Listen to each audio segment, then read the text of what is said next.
خوشک و برایان ڕێز و سڵاو. دووەمین بەرنامەیەکە کە لەژێر بەناوی زمان و زار و زمان لە ڕووداوە پێشکەشتانی یەکەم. لە بەرنامەیەکە بە دوور و درێژی ئەرزم کردن کە چۆنەکە ئەو تەمەنم زیاتر لە 40 ساڵ خەریکی فەرهەنگ نووسی بووم. هەموو فەرهەنگەکان چه کوردی بن بە کوردی، چه ئەوانەی کە فارسی بە کوردی، حتمما هەر فارسیەکەم لەگەڵ کوردی بە کوردیەکانیش داناوە. بۆچی و چۆن ئەوە لە بەرنامەیەکە بە وردی باسم کرد و ئەگەر بیستبێتتان کە لە خزمەتتانە. ئێستا ئەوەم عیز کرد کە لە کۆتایی بەرنامەی پێشوواکە دۆری 7 ساڵی پێش بەبیرم داهات کە ڕێگایەک هەیە بۆ ئەوەی کە بتوانین وا بکەین ببینە خاوەن فەرهەنگێکی کوردی بە کوردی، بەس کوردی بە کوردی، بەڵام هیچ پێویستیشمان بە زمانی تر نەبێ وەک فارسی یان عەرەبی یان تورکی. ئەمجار کوردی خۆشمان جوان تێبگەین، بتوانین سەری لێ دەرکەین. چۆن؟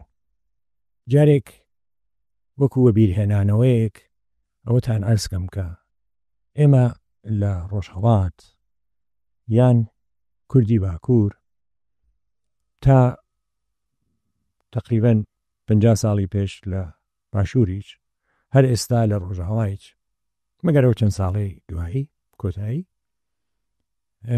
ئێمە ڕێمان پێ نەدراوە زمانی دایکی خۆمان بخوێنین و فێربین، و ئەوەش دەردێکە نەخۆشیێکی گەورەیە بۆ منی کورد کە نەتوانم بە زمانی دایکی خۆم بخوێنمەوە بنووسم. بەڵام چار چییە؟ چارەوەیە کە بیری لێ بکەمەوە بزانم ئەی دەی باشە ئەوە نەخۆشی ئەستە دەرمان چۆن دەکرێن بە دڵسۆزیەوە، بە بیرکردنەوە، بە لێوەردبوونەوە بشک و ڕێگایەک ببینمەوە. 6-7 ساڵی پێش بوو شێوێک بیرم داهات کە ڕاستی فەرقی زمانی عەرەبی و کوردی لە چیدایە. دەڵێن عەرەبی زمانێکی بەربڵاوە، ڕاستە. بۆ شێر دەڵێن دەوری 400 وشەی هەیە، بۆ وشتر لەوەشی تێپەڕاندووە، لە لسان العەرەب دەوری 600 هێناوە. ئەوە بەربڵاویە؟ نا. لە زمانی کوردیشە ئێمە بۆ چۆلەکە لە 100 تێپەڕیوە. زۆرمان وشە هەیە بۆ مەسەڵەن کۆتر یەکجار وشەمان زۆرە، بۆ باڵندەکان هەر هەمویان، بۆ زۆرێک لە حیوانەکان یەکجار زۆر. ئەی حکایەت چییە؟ بۆ ئەو زمانە کە زمانی عەرەبی بێت هەموو دەڵێن زمانێکی بەربڵاو و گەورەیە، بۆ زمانی ئێمە زمانێکی پژ و بڵاوە؟ ئەگەر هەندێک ورد بینەوە لە وەرامی ئەو پرسیارە شتێکی گرنگمان بۆ ڕوون دەبێتەوە. لە زمانی عەرەبیدا بەڵێ بۆ شێر 400 بەرامبەری داناوە، یعنی لە سەرانسەری ئەو وڵاتانە کە چ خۆیان عەرەب بوون وەک جەزیرەت العەرەب یا تاریب بوون وەک باکووری ئەفریقا و بەشێک لە ڕۆژهەڵاتی ناوەڕاست، بەڵام هەرکام بە شێر شتێکی پێ دەڵێن. بەڵام ئەوەی کە عەرەبە دەزانێ ئەسەد یعنی شێر. ئەو ئەسەدە بۆتە مێخی چادرەکە، بۆتە ئەستوونی ماڵەکە. زمانەکە بەوە خۆی ڕاگرتووە، یعنی مادام عەرەبە ئەگەر 100 وشە بۆ شێر بێنێتەوە یەکی نەزانێ هەرگوتیان ئەسەد ئیدیەوە تێگەیشت. ئێمە لە زمانی کوردیە ئەوەمان نییە. ئێمە لە زمانی کوردیە عەرزم کرد بۆ چۆلەکە لە 100 تێپەڕاندووە. من لە سنە دەڵێم مەلیچک، ئەو دەڵێ پاساری، ئەو دەڵێ چۆلەکە، ئەو دەڵێ چێشکە. بەڵام ئەوی لە سنەیە نازانێ پاساری بەچی دەڵێن. ئەوی لە مەهابادە نازانێ مەلیچک چییە. کەواتە ئەو وشەکە لە کۆتاییە وشەیەک بێ کە هەمومان لێ تێوگەین ئێمە ئەوانە نییە. نەبوونەکەیشی بە بۆنەی نەبوونی دەفتەر و دیوانەوەیە. نەبوونەکەیشی ئەگەڕێتەوە بۆ نەبوونی دەسەڵات. زمان بە دەسەڵاتەوە خۆی دەگرێت. زمان بە دەسەڵاتەوە خۆی گەشە دەکاتە خۆی یا گەشەی پێدەکرێت. ئێمە ئەومانە لێن لابردووە زمان بۆ خۆی هەر کام بەلای کاچووە. هەر شوێنێک هەر ناوچەیەک بە شوێنی خۆیان چووە و وای لێ هاتووە کە تۆ تەبینی هەر شوێنێک جۆرێک وشەیەکی هەیە، ناوێکی هەیە. ئەو جار هەموو قسەی ناویش نییە، بڕێژار بەحسی ئاوەڵ ناوە، چاوگەکان بە تایبەت لە هەموو گرنگتر چاوگەکان. تۆ تەماشایەکە هەر کەس شتێکی پێ دەڵێ. ئێمە لە فەرهەنگە سێبەرگی فارسی کوردیەکەدا هەموو چاوگە فارسیەکانمان هێنا، هەمووی، تەنانەت ئەوانەی کۆنیش، تەنانەت ئەوانەیە کە ئێستش بەکار ناچن، لە بەرامبەریەوە دانەدانە چاوگە کوردیەکانیشمەندانە. لە ئاخرەوە ئامارێکمان لێگرت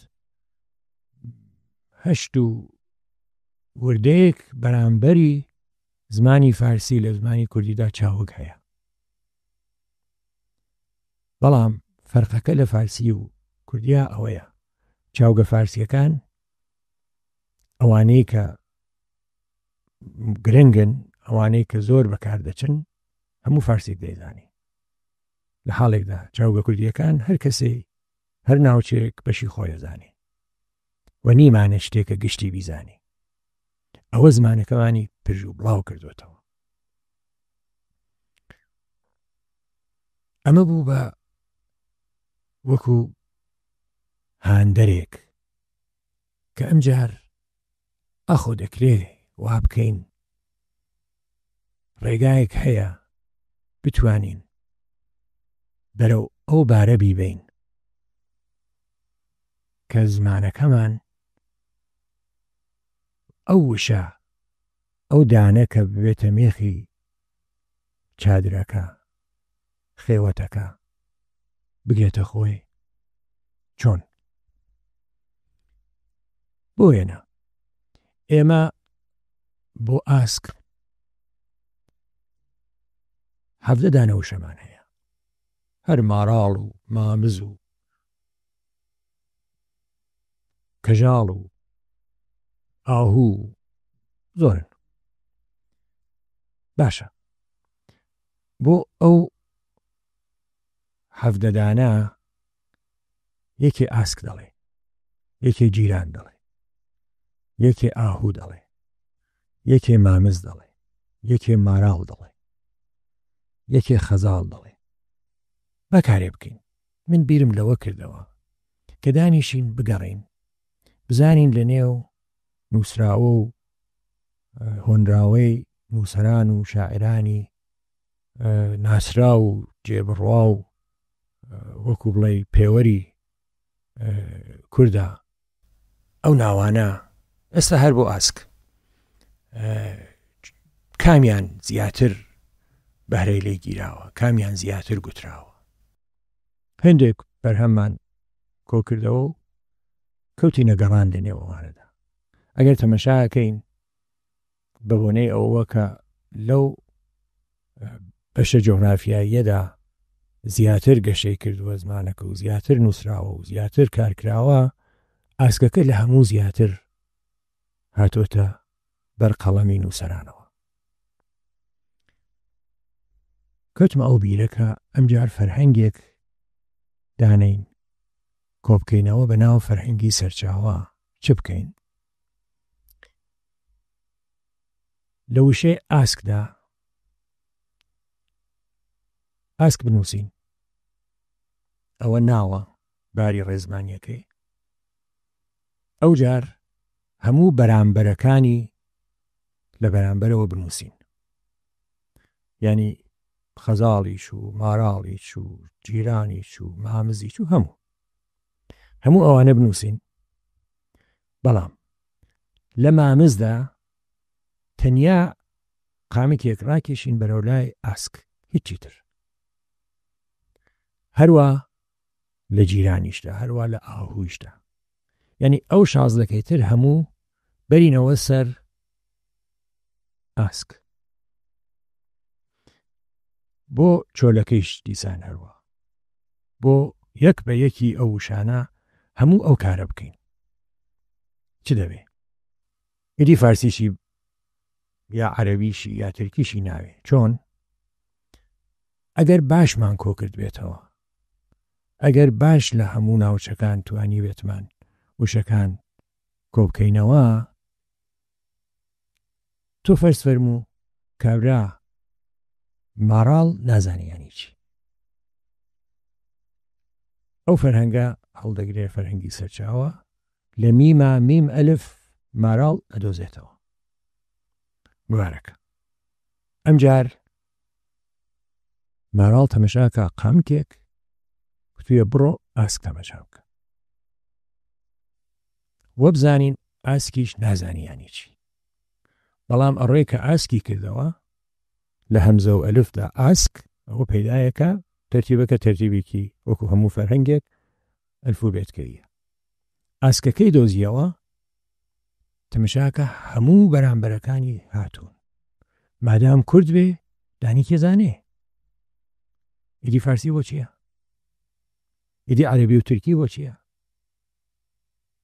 ئەو بیرە کە تۆ بتوانی وا بکەی، بتوانی ئاوا لە یەک شوێندا لە سەرچاوەیەکدا هەموو بەرامبەرەکان یەک بە یەک دانی، لە کۆتاییشدا جوان ئاسک بناسێنی کە ئەوە حیوانێکی ئاوایە ئاوایە ئاوایە.